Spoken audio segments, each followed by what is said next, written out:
By the 1930s, forensic police work had just begun to come into its own. The late 1920s had introduced advancements that had seen investigations using more than simple fingerprint evidence to solve crime, and in America, the FBI's Technical Crime Lab would firmly establish itself over the first half of the decade.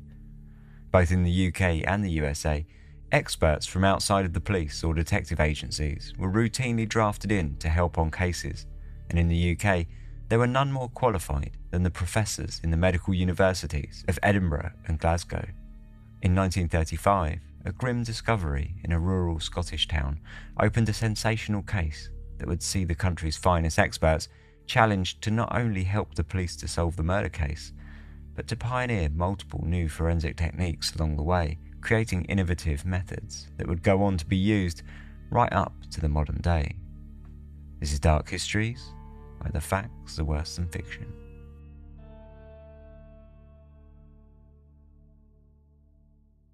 Hello and welcome to Dark Histories, Season 7, Episode 4. I'm Ben, your host as always. It's good to be back. I think we can just jump straight into it this week, especially as this episode I think is a little longer. So we'll just jump straight into it and get going. This episode is called Dr. Buck Ruxton and the Jigsaw Murders. Dr. Buck Ruxton sat back in the large, red velvet wingback chair, surrounded by the lavish decorations of his ostentatious drawing room.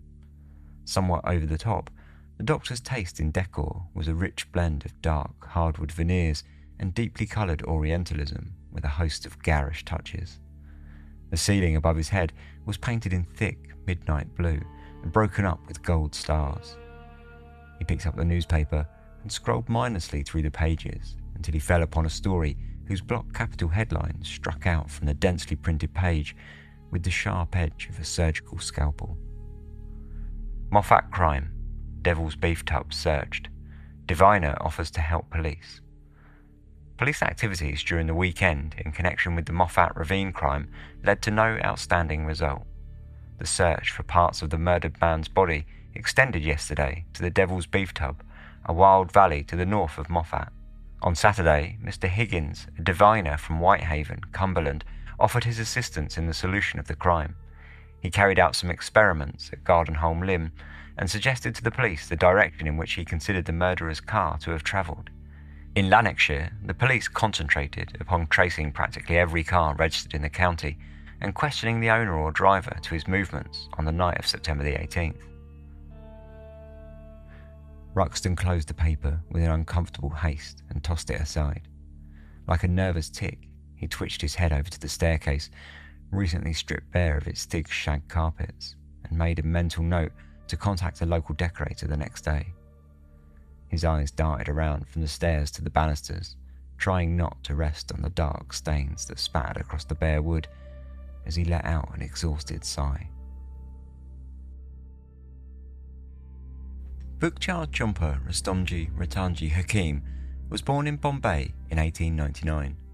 At the time of his birth, the city was in recovery from a bubonic plague epidemic that had seen almost 500,000 people, around half the total population, flee to the Indian countryside, whilst the disease killed over 10,000 of those that remained. Hakim's father was a doctor and his mother a French colonialist, so despite the bleak recent history of the city, he grew up in a wealthy, comfortable and protected environment. Described as an intelligent and sensitive child, he was quick to display his emotion and somewhat temperamental, no doubt a trait his mother and father would have expected his relatively expensive education to straighten out. He attended school until the age of 16, afterwards beginning his trajectory to follow in his father's footsteps, studying at college in Bombay and then shipping to England to study medicine at London University in 1918, just in time for the end of the First World War. After his year of study in England, he returned to India to enroll in Grant Medical School, one of the oldest medical institutes in South Asia, where he studied diligently, graduating in 1922 at the top of his year with a first-class recommendation from his tutor. Upon graduating, he enlisted in the Indian Army Service, serving in the Medic Corps as a captain both in Bombay and Deolali before serving for a year in Baghdad, Iraq. 5 months before leaving for Iraq, he married Motabal Jahangarji, the young daughter of a wealthy associate of his father's, in an arranged ceremony. So far, Hakim had followed his family's wishes to the letter. He had worked hard, studied medicine in all the right schools, and now he had married the woman that they had chosen for him. But it was time for him to finally break the trend. Perhaps the marriage was the straw that broke the camel's back. At least it seems he had little desire to make any go of the situation, as shortly after he had transferred to Iraq, Hakim took 90 days leave and headed for the United Kingdom once more, where he made the decision to stay, at least for the foreseeable future. Almost as soon as he had arrived in England, he changed his name to Gabriel Hakim and enrolled in London's University College Hospital. His parents begrudgingly agreed to pay the tuition, as it at least gave them an explainable reason as to why their son appeared to have abandoned his wife. After all, explaining that Hakim was simply furthering his career at a foreign university for a short time was much more preferable than the shame of organising a divorce.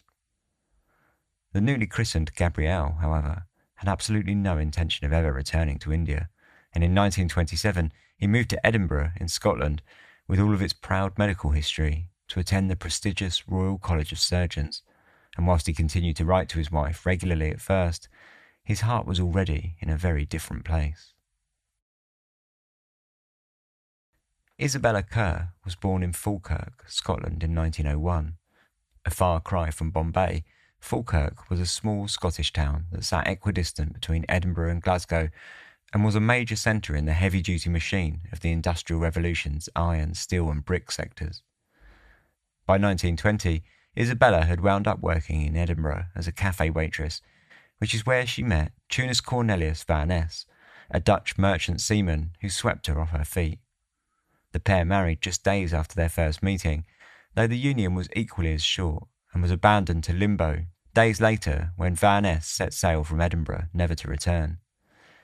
The marriage had gone against Isabella's family's wishes, but had fallen pretty much in line with her impulsive and strongly independent nature. After the man of her dreams had long disappeared over the horizon, Isabella had picked herself up and returned to work in the cafe, which is where she met the young Indian doctor 7 years later in 1927. Gabriel Hakim had sat in a cafe every lunchtime for months, hoping to catch the waitress's eye, and it had not gone unnoticed. He was handsome, exotic, and appealed to the independent streak that ran through Isabella, and once more she found herself head over heels for an exciting stranger. 8 years later, on the morning of Sunday the 29th of September 1935, Susan Johnson was out walking with her mother near the small market town of Moffat in Scotland. She had taken a short trip to the rural town with her family and had decided to take advantage of the good weather to explore a nearby ravine known as the Devil's Beef Tub, a 500-foot deep hollow carved out of the surrounding hills that had been named after a gang of Anglo-Scottish border raiders who had used the chasm to hide their stolen cattle during the 17th century.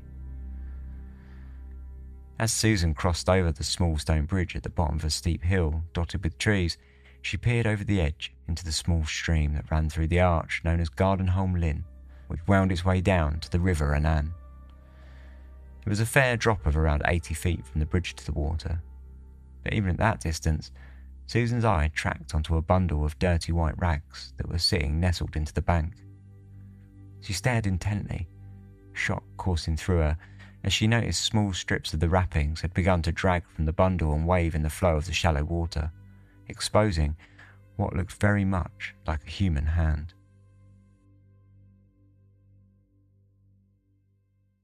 Gabriel Hakim and Isabella Kerr started dating in the winter of 1927. After Isabella's hasty marriage to Van Ness, her parents weren't exactly thrilled that she had started a new relationship with another foreigner that they had deemed impulsive and reckless, but she was never going to let that influence her. On Hakim's side, what his family didn't know couldn't hurt. His letter writing to his wife did slow down significantly, but otherwise, keeping her in the dark while she was on the other side of the world was a simple matter. The relationship between Hakim and Isabella was a happy one at first, but very quickly began to show small signs of things to come. Hakim would visit the cafe daily to watch Isabella while she worked and quietly seethe while she watched her chatting with the other male customers. His jealousy led him to suggest several times that she quit her job, but Isabella was perfectly happy and wasn't going to be told what to do.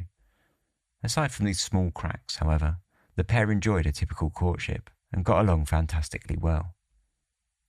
Things were not going quite so well for Hakim in his academic life, however, and after struggling with the entrance exams, he now found himself on the precipice of dropping out altogether. Despite his flourishing relationship, he made the decision to leave the Royal College and head down to London to begin his career as a general practitioner alone, leaving Isabella in Scotland whilst he found a position and settled into his new life. He borrowed some cash from an Indian acquaintance in the city and found a job as a doctor's assistant, though he quickly moved on, jumping from job to job.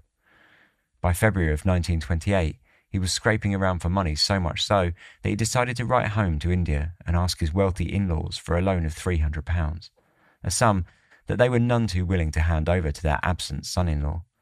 Instead, they sent him £80 and insisted that he use the money to pay for his passage back to India. Hakim had important plans for that money, though, and it certainly did not include a boat ticket. At least not for him, and not to India. For a long while, he had been frustrated by Isabella's marriage to Van Ness. Despite the fact that he was married himself, Isabella's marriage drove him to a jealous rage, and he planned to use the money that he had fleeced from his in-laws to pay for the legal fees to secure Isabella's divorce. Aside from his jealousy, Hakim had been motivated by a letter that he had received from Isabella whilst he was in London. She told of her plans to travel to Holland to arrange the divorce whilst he was in London, and the idea had not gone down particularly well. He wrote back to her immediately, demanding that she stay put and sought the divorce from Scotland. "You're a damned fool if you think of setting foot in Holland. Conclusions. I command you not to go to Holland, and if you ever think of doing so, you lose me forever. I shall die of a broken heart. What's the earthly reason of your presence there? Whatever you wish to do in Edinburgh, I am prepared to stand by your side. But do not go contrary to my wishes. Nay, I command you. I regret to have to assume such high-handedness, but I see no other way to protect you. What more do you want than my assurance and written guarantee that I am never going to be ashamed of you? Trying to get out of the frying pan, you are getting into the fire. I can never allow you to do such a silly thing. You are very cheap, and so is your lawyer. That cheap that you want to do away with your troubles for £20. You have no idea of the sleepless nights I have. I can neither read nor sleep, and your foolish adventure is the cause. In the name of God, in the name of our holy love, in the name of our prophet, I command you not to go to Holland. I will never permit you to have your own way, and afterwards be sorry for myself. My belle, suppose those scoundrels play you a trick, and you are detained in Holland. What an anxiety for us all in Britain. Funny Dutch laws, damn them all. You shall not cross British borders if you are my dear and obedient belle. Even if you do not want to be obedient, I want you to obey me. I am shouting at you not to go there, and I am in my full temper. My love forever, promise me with love you won't go there. Always yours, and yours only, Bommy." The letter was a good example of Hakim's swinging emotional instability, as well as his controlling and jealous nature. The fact that after receiving the letter, Isabella went to Holland anyway, only proved her strong drive for independence. This was a cycle that would continue throughout their relationship, as Hakim struggled to control his emotions and lashed out, creating a violently abusive atmosphere. Shortly after her return from Holland, Isabella moved to London to join Hakim, where both opted to change their names. Dr. Gabriel Hakim became Dr. Buck Ruxton, hoping no doubt to shake off his in-laws who had been probing for his whereabouts through the Parsi Association of England. Isabella Kerr, who had never actually used the Van Ness surname since her first husband had alighted across the sea, became Isabella Ruxton, though the couple never officially married.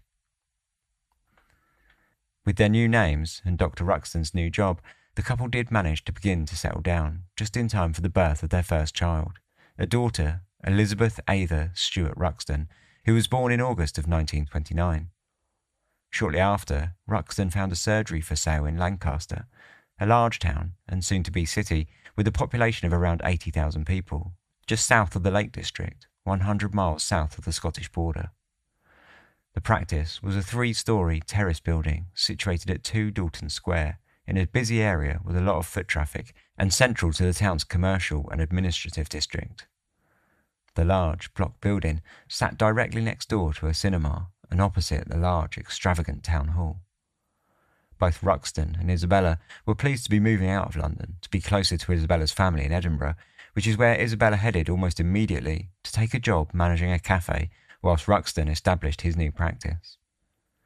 Over the following months, he injected himself into the local social scene, befriending all the right people and treating those less fortunate for free, earning the trust and support of the city and building up a solid clientele along the way. Throughout the city, he became known as the Raja, and his surgery developed into a fitting palace. Orientalism was still a fashionable trend in the 1920s and 30s, and Ruxton decorated the practice in extravagant style, mixing thick Asian rugs with animal skins and Egyptian antiques. French and Indian ornaments were dotted throughout, reflecting his ancestry, and gave a certain flair to the heavy dark wood of the English Chesterfields and bureaus. The walls were lined with various original paintings, including a large portrait of Isabella that Ruxton had commissioned shortly after their move to Lancaster. By the birth of their second daughter in 1931, the Ruxtons were a solid feature of the local fabric. Known as a kind, charming and handsome couple, they thrived in Lancaster society, and the practice grew so that their wealth soon followed.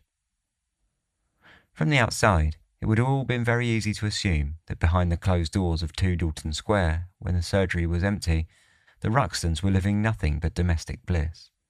However, the high turnaround of their newly employed domestic staff told a different story, and slowly, heavy rumours began to circulate from the lips of those that had left the doctor's employment.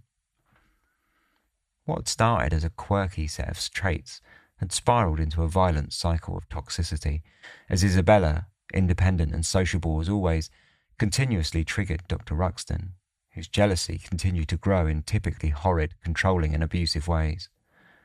When Isabella went out dancing, Ruxton would punish her for imagined flirtations that never took place by making her climb up and down the stairs like some sort of demented drill sergeant. At times, he would do the same by knife point, and on several occasions, he made Isabella strip naked and cower at his feet as he sat in his large scarlet wingback chair. The atmosphere of the house blackened. Isabella grew sickly and thin, and the domestic staff frequently left, unable to stand working in such an atmosphere. Both Isabella and Dr. Ruxton enjoyed gambling. However, Isabella only ever had the money that the doctor allowed her, and when she lost it on a losing bet, he ridiculed her for her female naivety. Despite all their wealth earned through the practice, money was not as free-flowing as most may have imagined, and Isabella often dressed in shabby clothing, whilst the doctor scooted about in lavish, tailored suits. Before long, the whole situation began to weigh heavy on Isabella, who fell into a dark depression, leading her to attempt suicide on several occasions. In late 1931, while she was pregnant with their 3rd child, she turned the gas tap on and laid down, hoping to put a stop to it all. The event triggered Ruxton to call Isabella's sister to Lancaster in the hopes that he could harangue her into talking Isabella into a better place. But when Isabella decided instead to take the children and return to Edinburgh with her sister, Ruxton found himself wielding a knife at both women and threatening to cut their throats if they left. As was typical of the doctor's swinging emotions, the following day he lamented and even drove Isabella, her sister and the children to the train station himself, happy to see her take a small break to Scotland with her family, which he hoped would help clear her head. The holiday worked to a degree, and Isabella returned refreshed, but it didn't last long, as the following spring the pregnancy ended in a stillbirth, shortly after Isabella had taken a fall, apparently by accident, though it seems extremely doubtful that the doctor had not had a hand in it. The death of their 3rd child sent Isabella back into a spiralling depression, and Ruxton back into his temperamental, controlling and abusive manner. Isabella threatened suicide, and Ruxton hid all the medication in the house, but then stirred her resentment by lamenting her low upbringing. He continued to lash out at Isabella's past, her marriage to Van S., which he still found himself unable to cope with, projecting all of his jealous rages towards Isabella. Physical violence grew between the two, with Isabella fighting her own corner by tossing cups of tea at the doctor whilst he shouted at her for more imaginary transgressions. For all the resentment and toxicity, however, the bursts of violence were interspersed with moments of deep love and affection. The two wrote love letters to each other, often, and Ruxton kept a diary in which he often spoke of his love for Isabella, who he affectionately called his Belle. Meanwhile, Isabella referred to Ruxton as her dearest beloved Bommy. In July 1933, their 3rd child, and first son, William Ruxton, was born, and a new nursemaid, 17-year-old Mary Jane Rogerson, a local from Lancaster who lived nearby to Dalton Square, was taken on in order to help with the new child. Mary Rogerson lived in the surgery and worked for 6 days of the week, returning home every Sunday to spend time with their large family. The new son was not to be much of a help to the Ruxtons' difficult relationship, however, and shortly after his birth, Isabella's mother died, leading to Isabella once more trying to gas herself, this time attempting to take the children with her. Outside the monolithic walls of the surgery, though, things, as ever, appeared civil and respectable. The Ruxtons made friends with a local family named the Edmondsons.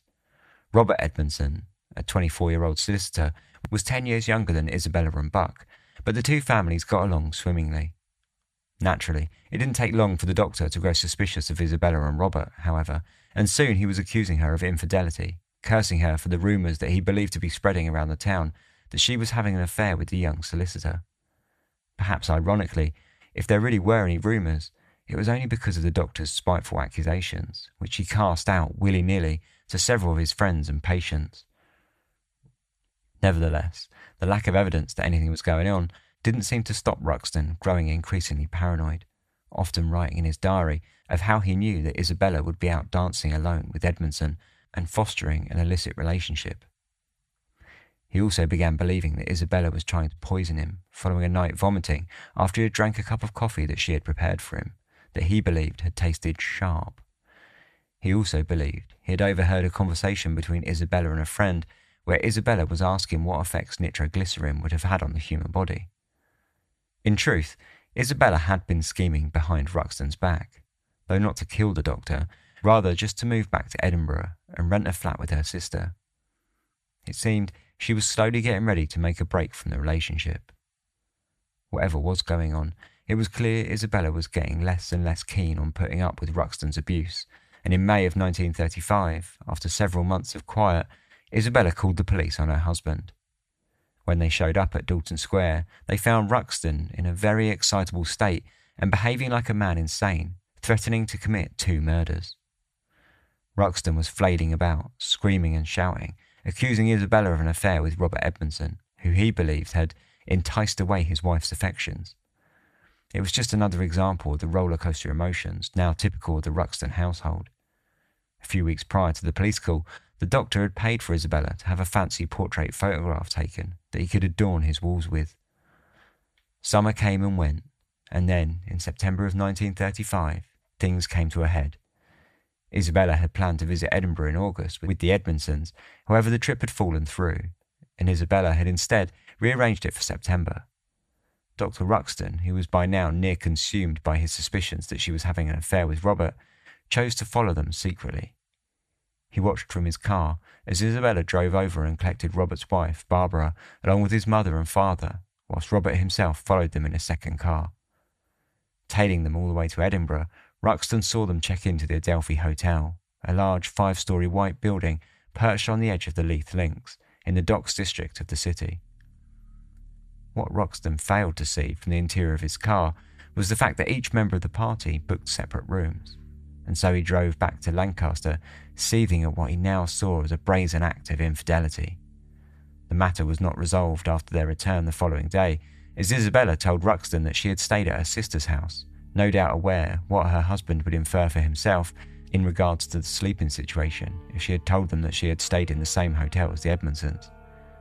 Damned, no matter what she had said, to the doctor it was all just further evidence that Isabella was cheating on him with Robert. On Friday the 13th of September, Dr. Ruxton sent Mrs. Orwan, the housekeeper, home for the weekend, telling her that her services would not be needed for a few days, since Isabella was to be visiting Blackpool with her family on Saturday. Isabella set out on Saturday evening, leaving the doctor at home, along with the nursemaid, Mary Rogers, and the 3 children. When she returned shortly after midnight, the house was all quiet, and from the outside, it seemed like all the occupants were asleep. She parked her car and let herself into the front door, closing it behind her. As quiet as the house had seemed, however, Dr. Buck Ruxton was not yet sleeping. Convinced that what she had seen sticking out of the bundle of rags in the shallow water had been a human hand, Susan Johnson raced back to the hotel with her mother in tow, where she reported what she thought she had seen to her brother Alfred, who had opted out of the early morning walk. Alfred poured his sister a whiskey and then went up to the bridge to check for himself. Daring to venture a little closer to the bundle, he saw what he described as various parts of a human body. He backtracked to town and reported his findings to the police station at Moffat High Street. Once inside, he found Constable James Fairweather on duty, who wasted no time in calling Dumfries Station to request backup after hearing Alfred's panicked version of events. The pair then made their way back out to the site to meet with the Dumfries officers. Sergeant Robert Sloane made it to the scene from Dumfries at about 3:40 p.m. and quickly began working through the bundles that had been found and taking notes on their contents. Since that morning, 3 more bundles had been uncovered by the stream. It was difficult to tell for sure what they were dealing with exactly, but at least 2 bodies were confirmed to have been found, given the fact that 2 heads had been discovered, one which had been wrapped in a child's romper and tied with twine. Outside of the heads, though, all they really had were a collection of disparate limbs, including a thigh bone and 2 arms, along with a mishmash of flesh and skin that had been wrapped in newspaper. It was immediately obvious that some form of mutilation or dissection had been carried out on the remains, but whether it was by a killer with hopes of obscuring the identities of the victims or the result of a medical school lecture was yet to be determined. Though it may have seemed unlikely, the remains being dumped as a student's idea of a joke was not unprecedented, and so could not be ruled out just yet. As the darkness crept in upon the countryside, the police arranged for all the bundles to be removed to the Moffat mortuary for storage and cataloguing. The next morning saw the newspapers pounce on the discovery, dubbing the finds the Moffat Ravine Mystery. After a preliminary examination, 2 local doctors, Dr. David Husky and Dr. F.W. Pringle, had concluded that the bodies were of a woman in her early 30s and a man aged between 45 and 50. The only clue the police had to go on was that the dissections were seemingly carried out by a medical expert, and possibly more than one, due to the way that the blood had been drained and the skin removed. It was clear to all involved that more help was going to be needed, and so the police contacted Professor John Glaister of Glasgow University, the Regius Professor of Forensic Medicine, and requested his expertise.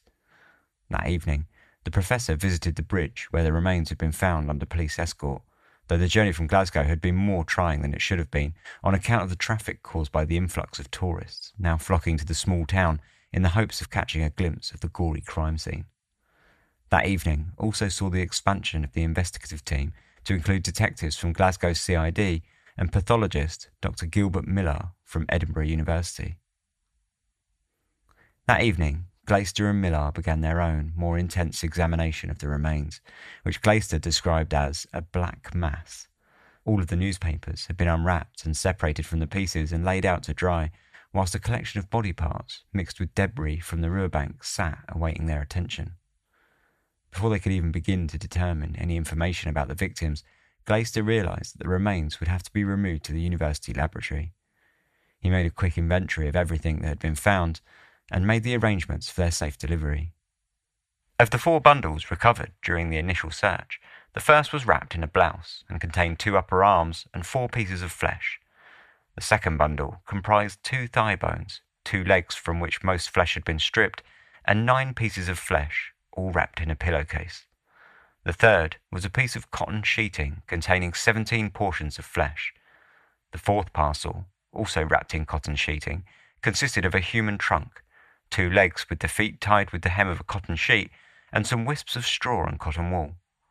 In addition, other packages opened to reveal 2 heads, one of which was wrapped in a child romper, a quantity of cotton wool, and sections from the Daily Herald of 6th of August 1935. 2 forearms with hands attached, but minus the top joints of the fingers and thumbs, and several pieces of skin and flesh. One part was wrapped in the Sunday Graphic, dated 15th of September. Whoever the killer was, he'd gone to great pains to obscure the victims' identities, removing the fingertips from each hand along with most of the facial features, including ears, eyes, noses, lips, the majority of the teeth, and most of the skin. What was clear was that the initial conclusion that the mutilations had been carried out by the medical professional were almost certainly true, given the fact that the bodies had been cut up with a knife rather than a saw, with each part of the body dissected at the joints and cut up into portions convenient for transport. Realising that still more help was going to be required if they were to glean anything from the remains, Glaister and Millar agreed to contact 6 of the most cutting-edge minds in Scottish forensic medicine, requesting their help on the case. The police were still flailing around in the hunt for any solid clues, and though they had given presses to the newspapers suggesting that they were confident that they had some good leads, it was all a ruse in order to keep the reporters off their backs for as long as possible. One conclusion they had been able to draw was that the bodies were dumped sometime between the 16th and 18th of September due to a flood that had occurred in the stream, raising the water levels and dislodging the bundles.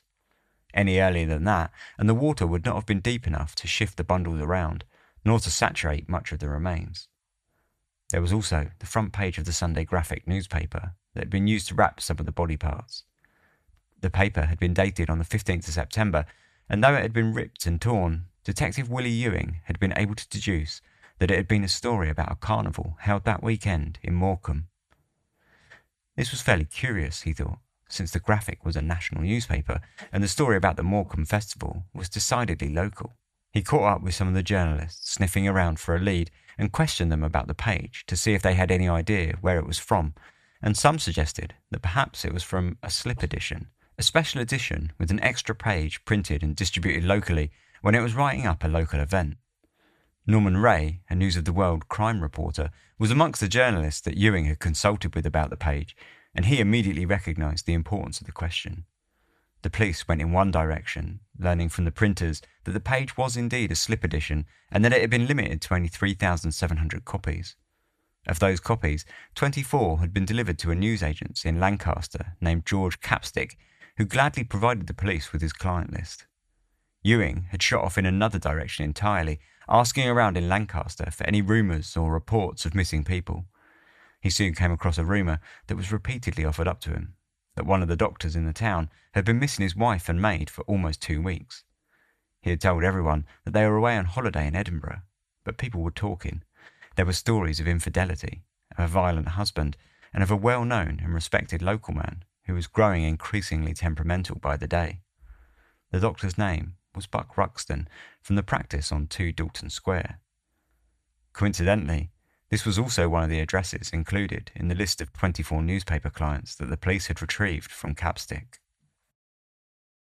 Meanwhile, back in Dalton Square, Dr. Buck Ruxton had had a busy week.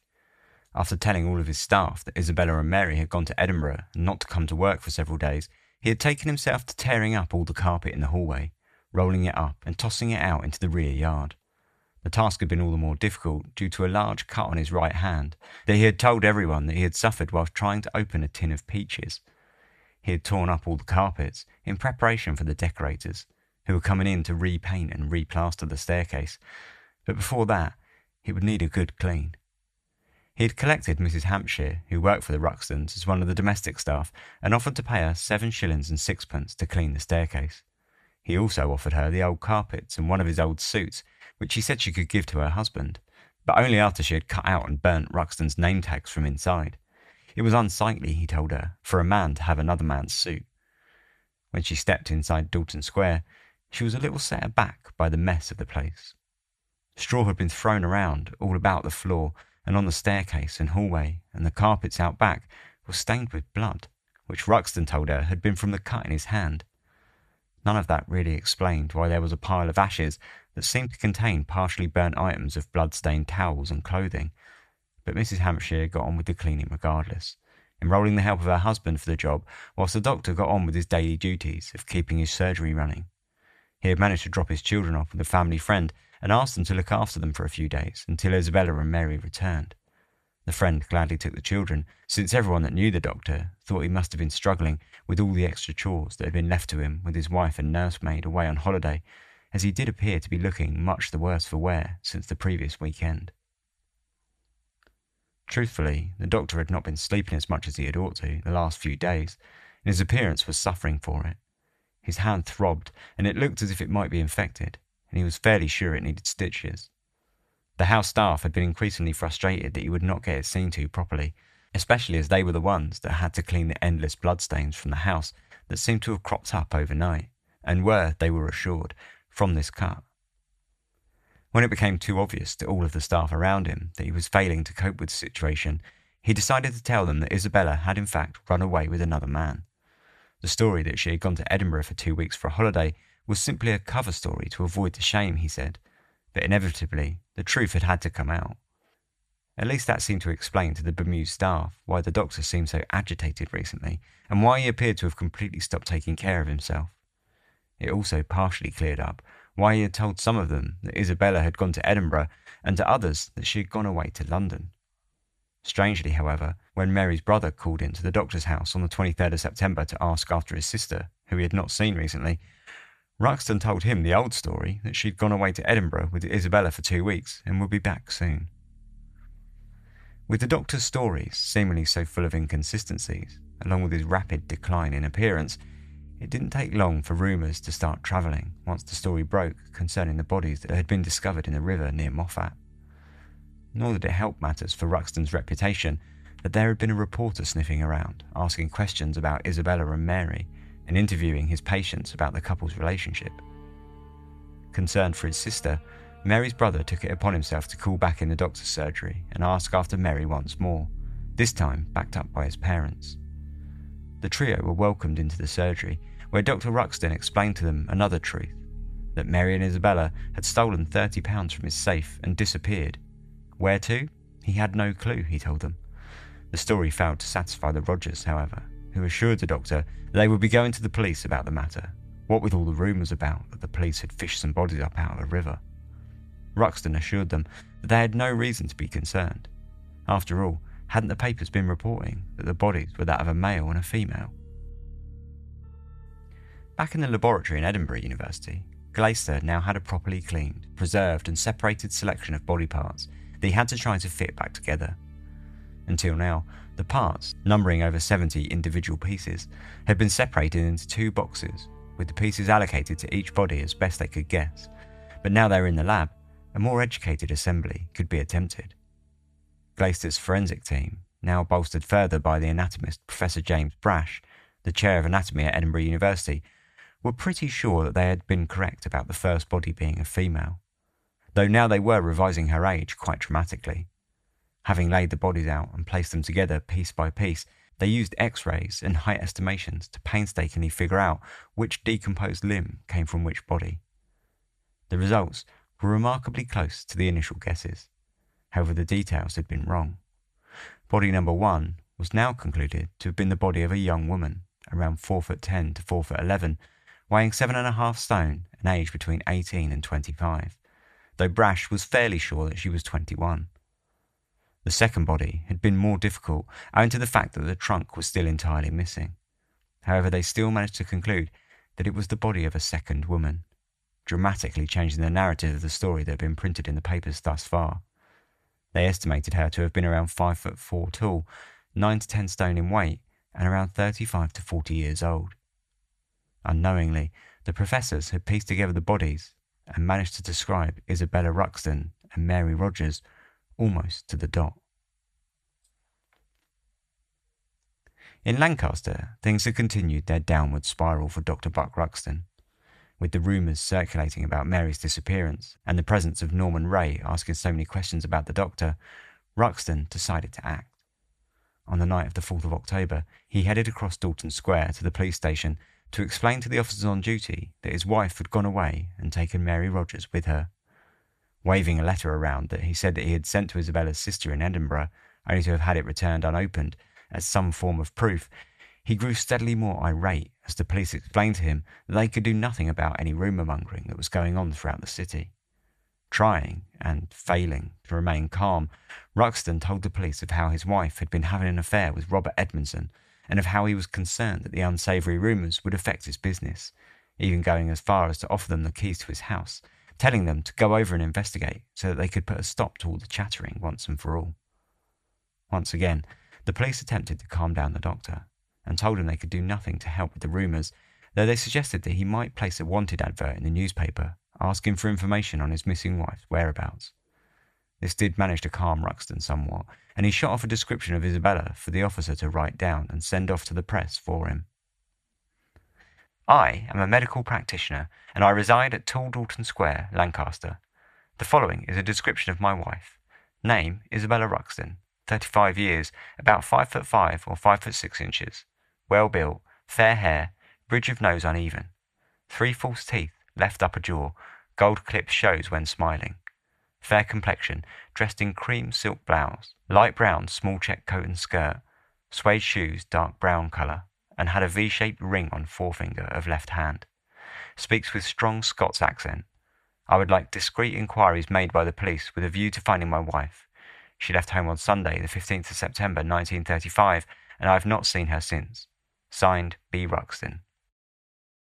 He also supplied the police with the portrait photo of Isabella that they had recently had taken. The next day, both the description and the photograph were circulated to the national press, though instead of calming Ruxton's nerves, the printing of the story did quite the opposite, as stories of the bodies in the ravine and the missing Isabella Ruxton were placed in such close proximity on the page. Perhaps just as concerning for the doctor was the fact that the Rogersons had also gone to the press with the story of their missing daughter, and links to Ruxton as her employer were printed just days later, along with a description of Mary.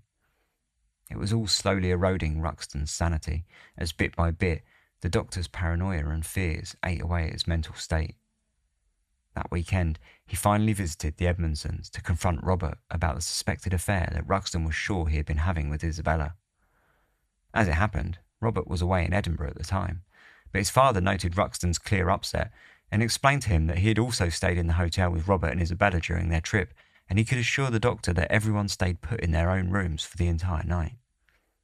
Ruxton left the house in tears and in a state so concerning that the next day both Robert and his father visited the surgery to attempt to properly clear up the matter once and for all. By the end of the evening, the Edmondsons left on good terms with the doctor, though Ruxton still suspected Robert and Isabella of having an affair, and he continued to scrawl as much into his diary. By that weekend, the police seemed to slowly be circling around Ruxton. All the time, he had been scooting about the city, flailing and breaking down, confusing his stories about his missing wife. The police had quietly been collecting information on the doctor. First alerted to the situation of his missing wife and nursemaid via the Sunday graphic page found wrapped around the body parts, they had begun collecting testimony from several of the house staff, including Mrs. Hampshire, who had told them all about the carpets stained thick with blood, as well as the suit that Ruxton had given to her husband, and the cleaning work that they had undertaken at the house. Whilst sniffing around, they had also uncovered a story of Ruxton hitting a bicycle rider named Bernard Beattie on the 17th of September, 20 miles north of Lancaster, in a car that he had rented for a day and a half, whilst he had put his 1-month-old car in for an alarmingly early service. The doctor had not stopped after the collision, though Beattie had managed to take down his licence plate as he watched the car speeding off south towards Lancaster. Ruxton was consequently pulled over a few miles later. The doctor had appeared calm and given his name and address and agreed to produce his licence details to the police station in the following days. On the evening of 11th of October, Chief Constable Black, Inspector Henry Strath, Detective Inspector Ewing and Hammond all stepped off the train in Lancaster. They had brought with them a few of the scraps of clothing found with the body, and their first port of call was to go to the Rogersons, where, as they expected, Mary's mother and father were able to positively identify them as having belonged to Mary. Well aware that the doctor's behaviour had been erratic and unpredictable in recent days, the police fed a story to the press that no links had been found between the doctor, his missing wife and the nursemaid, and the bodies discovered near Moffat. They also decided not to approach him directly, but to instead get him to bring himself to the station. At 9:30 p.m. on Saturday the 12th of October, they called the surgery and told Ruxton that they had information regarding Isabella and they would like him to pop into the station so that they could discuss it with him. As soon as he stepped into the office, crammed full of important-looking police officials, Ruxton must have known that something was not quite right. They spent the night questioning him on his whereabouts on the 15th of September, and to everyone's incredulity, the doctor calmly handed over an envelope with the typewritten title on the back, saying simply, "My movements." That night he told the police the same story that he had told most of the town by that point, that he had cut his hand on a tin of peaches, that Isabella had whisked Mary away to Edinburgh, and that she was having an affair with Robert Edmondson. When asked about the bloodstains on his carpets, The doctor tried to evade, but no one in the room was buying it, describing his story as obviously untrue. The questioning lasted all night, but by 7 a.m, the inevitable was finally unleashed, and Ruxton was arrested on suspicion of the murder of Mary Rogerson. The doctor burst into a rage, screaming to the police that he had no motive to kill anyone, and shouting all the way to the cells that he was not guilty. Tying the second body to Isabella was still, as yet, an impossibility for the police, hence the arrest for only the murder of Mary. The detectives would lead the job of drawing it all together for the forensics men back in the university. The arrest of Ruxton was a local sensation, and the news filled almost an entire page in the newspaper. Crowds gathered around the doctor's surgery as police spent the next day searching the premises, removing anything that could have been potential evidence, including bundles of clothing. A photographic expert from the Glasgow police, Bertie Hammond, spent the day meticulously photographing everything that he could, documenting the house as it had been left from top to bottom. Ruxton's hearing was scheduled for the following Monday, on the 14th of October, though the event was kept secret from the public. Throughout, Ruxton only repeated what he had already told the police, that he was not guilty and that he had had no motive. Following the appearance, he was removed 60 miles south to Walton Jail in Liverpool. On the police front, efforts were stepped up in the search for the missing body parts around Gardenholm Limb, in the hopes of finding the trunk to body number 2 and unlocking the mystery of its identity. From the very get-go, the police recognised that the case was going to need a very special effort if they were to tie the murder of Isabella to the doctor, and every forensic trick known would have to be employed. In the case that there was no trick, they would just have to create one. One of the first unusual techniques employed was the dismantling of the doctor's surgery. Firstly, a perfect scale model of the property was created from plans of the house in order to give the police a good overview of the layout, before entire sections of the house were removed and taken to a laboratory in Glasgow University. The bathroom was taken almost in its entirety, as was the staircase. Since the police still needed to get around the house, a ladder was propped up in its place. Once the pieces were safely put back together for the forensic men to do their work, a true picture of the grim reality began to unfold.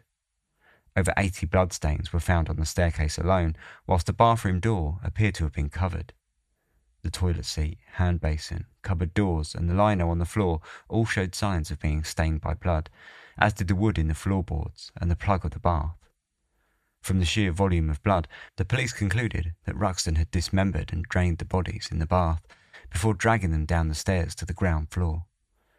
Fingerprinting the house was another challenge, given the fact that the bodies had all had much of their skin and all of their fingertips removed. Body number 1 was somewhat useful, and partial prints were made from the fingers and palms, but the second body was proving more difficult. The task was made a little easier when one of the missing arms was found in a field nearby to the original bundles, but by the time it had been brought in, it had decomposed almost beyond recognition. When a single foot was found, the police dried it out to preserve it, and then used one of Isabella's shoes to see if it fit. Though the foot did fit the shoe, it was not entirely solid evidence, and if anything, it only showed the lengths that Ruxton had gone to obscure the body's identity, as he had removed the skin where Isabella was known to have had a bunion. Casts were made of the foot all the same, and put aside as evidence for the impending trial. It was flimsy, but the police decided to charge Ruxton with the murder of Isabella at the next hearing on the 5th of November. When the charge was read out in court, the doctor erupted into a fit of rage, shouting that the officials were trying to break up his happy home with their damnable lies. Back in the forensic lab, Glaister and Co. had managed to confirm the cause of death for both bodies.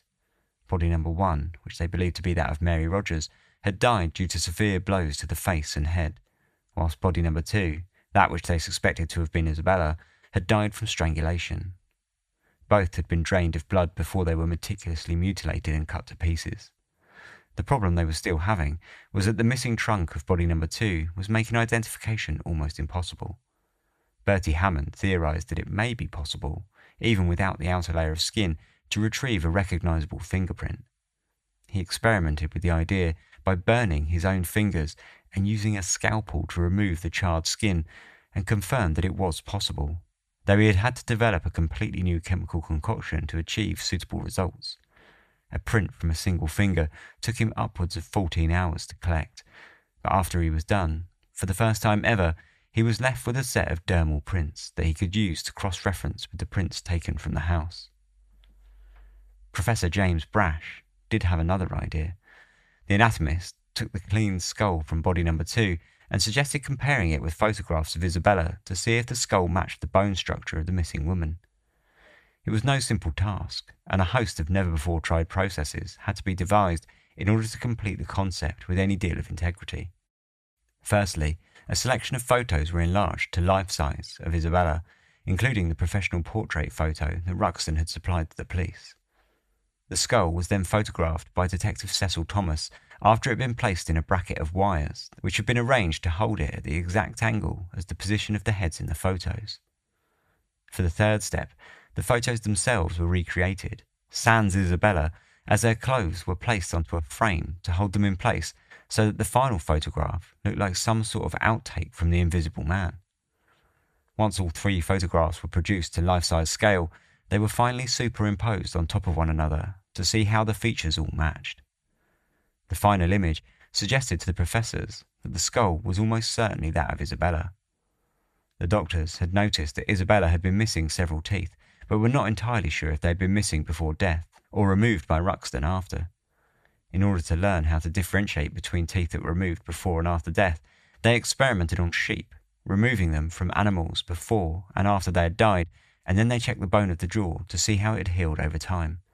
It was another unique process, but another that yielded tantalizing results, as the doctors were able to conclude that it was likely that the skull had been missing the exact teeth before death that Isabella had been known to wear on a denture, as described by Ruxton himself in the description that he had supplied to the police to give to the press. All of this evidence was still not the strongest, but the forensics team felt they had a pretty good case to tie the second body to Isabella Ruxton, so now they had merely to await the winter assizes and the trial of Dr. Buck Ruxton. Ruxton's trial began on Monday the 2nd of March 1936 at the High Court of Justice as part of the Manchester Winter Assizes. The queues to get in started at 10:30 p.m. the night before, as people started arriving a solid 12 hours before the first sight of Ruxton himself. After the jury was sworn in, the prosecution submitted a list of over 115 witnesses and over 100 exhibits before giving their opening arguments to the court.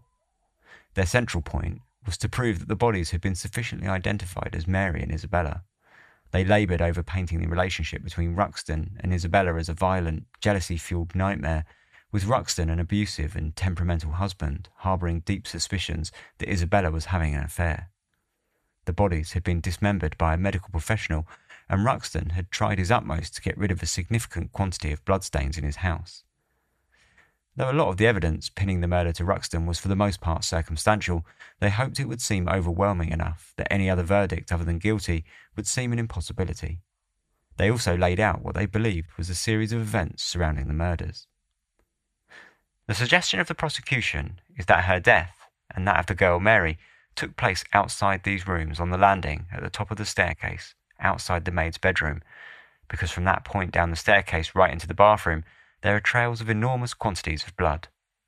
I suggest that when she went up to bed, a violent quarrel took place, that he strangled his wife, and that Mary Rogerson caught him in the act, and so had to die also. Mary's skull was fractured. She had some blows on the top of the head which would render her unconscious, and then was killed by some other means, probably a knife, because of all the blood that was found down these stairs. For the defence, their opening argument focused on the lack of evidence pinning the murders to Ruxton. Even if the bodies were that of Isabella and Mary, they argued, how did that prove that Ruxton had anything to do with the murder? The first witnesses were called, and shortly after, the first day was over. In the days following, an endless stream of witnesses were called to give testimony, including Robert Edmondson on the second day, who confirmed to the court that he had not been having an affair with Isabella and that he had last seen her on September the 14th.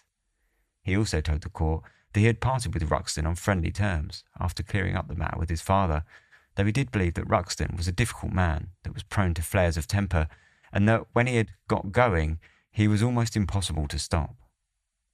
The Adelphi Hotel's guest register was shown to the court shortly after that listed Isabella sleeping in her own room, quite separate from any of the Edmondsons during their trip to Edinburgh.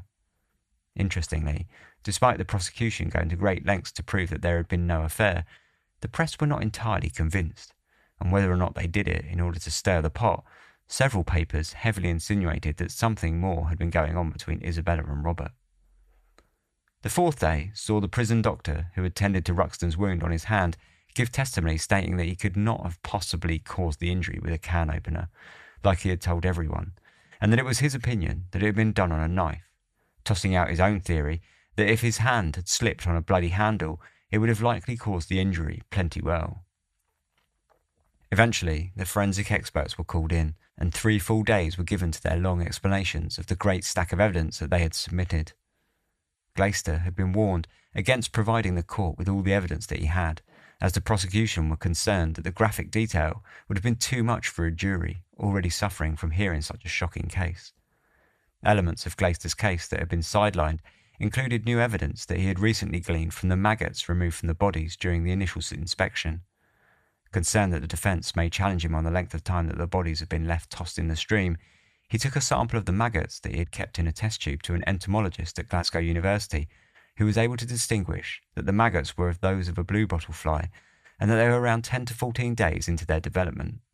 This corroborated Glaister's original theory that the bodies had been dumped on the morning of Monday the 16th of September.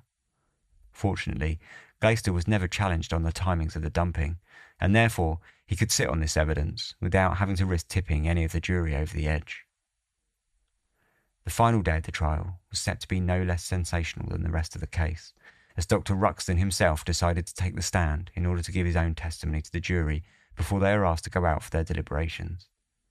It was a dramatic affair, and Ruxton began crying moments after he began answering questions about his life at Dalton Square. When asked about Isabella, he told the court that they were the kind of people who could not live with each other and could not live without each other. He explained that though they argued often, the disputes were always short-lived, and the relationship was often passionate straight after. He was questioned on the events of the night of the 14th of September, and he told the court that he had been in his room doing paperwork after Isabella had returned from Blackpool just after midnight. Mary, he said, had already gone to bed 2 hours before. When he was questioned on the suggestion that he had killed Isabella later that night, Ruxton's rage quickly flared up. "That is an absolute and deliberate and fantastic story. You might just as well say the sun was rising in the west and setting in the east." When asked the same question about Mary, his reply was similar. "That is absolutely bunkum, with a capital B, if I may say it. Why should I kill my poor Mary?" He then flowed seamlessly into his tried and tested story that he had woken the next day to find Isabella and Mary gone, and that he had cut his hand later that morning on a tin of peaches whilst preparing breakfast for the children. He ended the questioning with an outright denial that he had had any hand in the disappearance of Mary and Isabella. Mary, he said, was always regarded by him as one of his children rather than a servant. Then came the cross-examination. Ruxton was asked where the tin of peaches ended up, since none were ever recovered, and equally, where was the so-called tin opener that had damaged his hand? Ruxton had no clear answers, only stating that at the time he had been an aimless man, and so he could not explain why he had thrown them away. He admitted he was quick to lose his temper, but denied ever losing control of his emotions entirely. He also admitted that he had travelled through the Devil's Beef Tub area on his way to Scotland on several occasions, but was not that familiar with the area that he knew of Gardenholm Limb, where the bodies were found. Overall, it was not a convincing effort, and on more than one occasion he had lost his temper and flared up at the questions being asked of him. After he was finished, the summaries were given and the closing remarks performed for the jury. Ruxton's defence focused entirely on the fact that they believed the prosecution had failed to prove anything beyond a reasonable doubt. There was doubt as to the identity of the bodies, and before that was ever to be considered, there was considerable doubt as to Ruxton having anything to do with any murder. The day concluded, and Ruxton went back to his cell in Strangeways Prison to await the 11th and final day of the proceedings, where the jury would deliver their verdicts to the court. The jurors stepped out at 2 minutes to 4 on the afternoon of Friday the 13th of October. Exactly an hour and 4 minutes later, they returned. The judge asked them if they had come to an agreement, which the foreman confirmed, finding Dr. Buck Ruxton guilty of murder. The judge put on his black cap in order to pass the sentence. "Buck Ruxton, you have been convicted on evidence which can leave me no doubt in the mind of anyone. The law knows but one sentence for the terrible crime which you committed. The sentence of the court upon you is that you be taken from this place to a lawful prison, and that you there be hanged by the neck until you are dead, and that your body be afterwards buried within the precincts of the prison in which you shall have been last confined before your execution, and may the Lord have mercy on your soul." Ruxton made no sign of any emotion, only stared at the ceiling. He saluted the judge before being taken down to his cell to await the day of his execution. The press erupted the following day in an extravagant show of sensationalist reporting, with the News of the World in particular enjoying the fascination with the case by printing its own theories on why Ruxton had killed Isabella. The reporters that had been sniffing around Lancaster during the police investigation had managed to unearth the truth about Ruxton's marriage to a woman in India, and suggested that he had killed Isabella when she had found out about the marriage and decided to do as she pleased, resenting her husband. It was all supposition on the part of the reporters involved, but it made for good reading. Ruxton appealed the guilty verdict, but it fell on deaf ears and was denied after his defence failed to convince anyone of the doctor's innocence.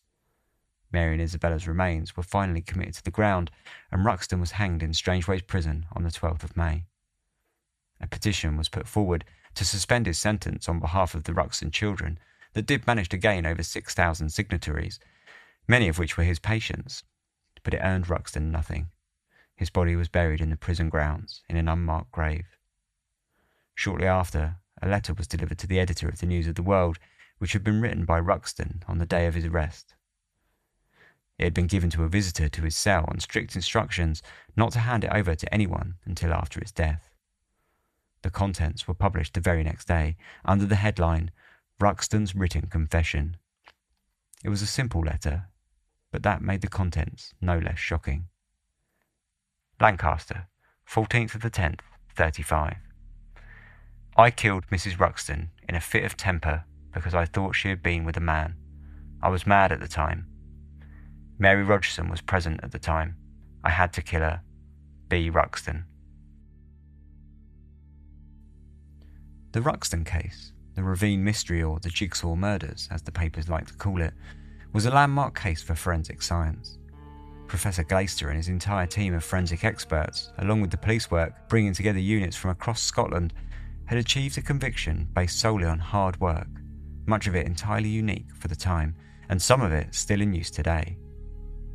Glaister co-authored a book based on the forensic work utilised in the case named Medico-Legal Aspects of the Ruxton Case, that went on to be a prize winner in its field.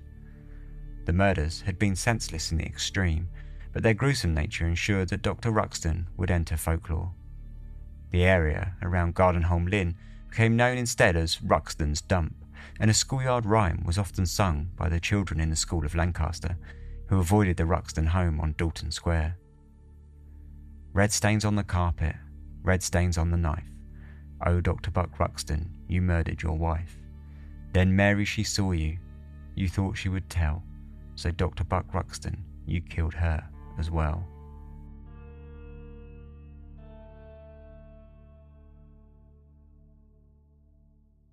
So that was the story of Dr. Buck Ruxton and the Jigsaw Murders. We'll talk a little bit about that after these short advert breaks. Welcome back.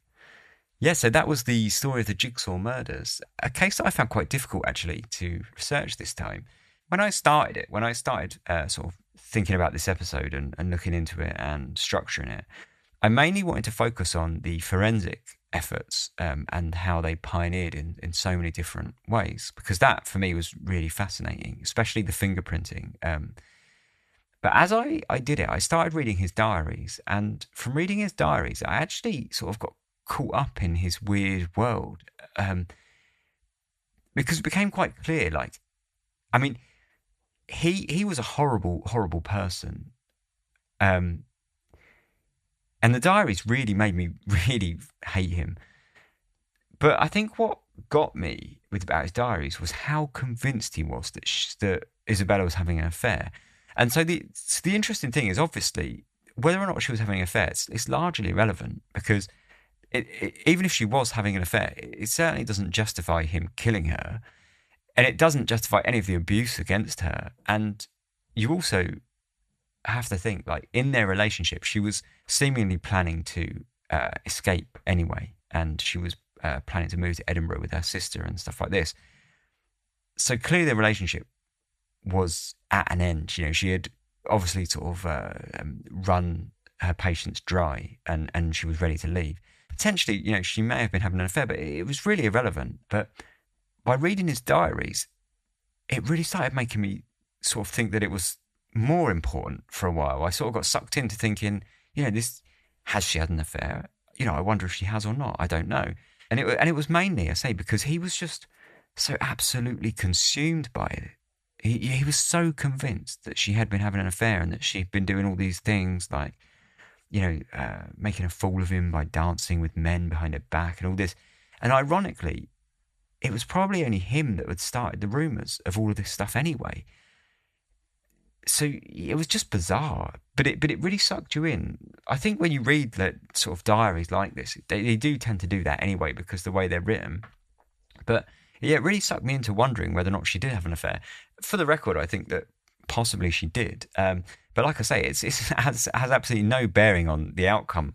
It's no justification for killing her at all. And really, I think if whether or not she was having an affair, say it was completely irrelevant because he was a nasty man. And I think given his temper and his flare of emotions constantly and his inability to seemingly control himself, I think probably the relationship was already violent. I think it was, it's hard to say it's a matter of time, but it feels almost like it was a matter of time, like certainly he was violent already. I say he was a pretty horrible guy, all told.